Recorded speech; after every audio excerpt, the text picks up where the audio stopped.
So, dumating na ang SEC Omniverse bracket.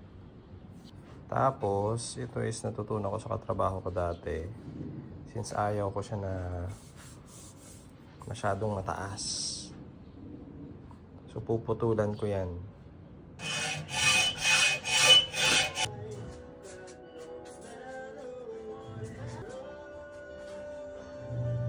Sa part na to, nakikil ko na siya at sinusukat ko kung pantay-pantay sila.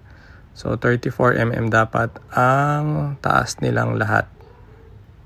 Yan. So, okay naman. Test fit. So, lapat yung dalawa sa harap. Pero yung sa likod, nakaangat. So, medyo malaki yung tatabasin sa harap. So, medyo malaki yung babawasin. Kaya nilagari ko na. Test fit. Lapat naman yung apat na paa. Not sure kung makikita sa loob. Yan.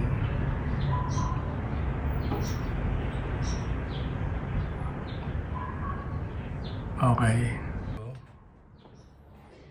So kahit dalawa lang siya, walang pressure dito. Ibig sabihin lapat yung ilalim. So hindi maganda yung pintura niya. Parang spray paint lang siya. So no choice. Dalawa silang pintura. Yan, powder coat pareho. Nilinisan ko munang mabuti bago kabit yung grab bar cover. SEC Omniverse bracket. Ayan. Naputulan ko na siya. So, ganyan na siya pag naka-install kasama yung base plate. So, low profile lang siya. Kakabit ko naman yung top box. Top box installed. So, nakatingala siya kasi nakasunod siya dun sa linya ng body ng motor.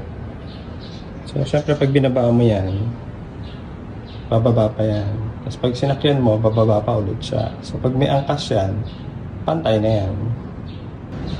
Okay, next project, itong upuan.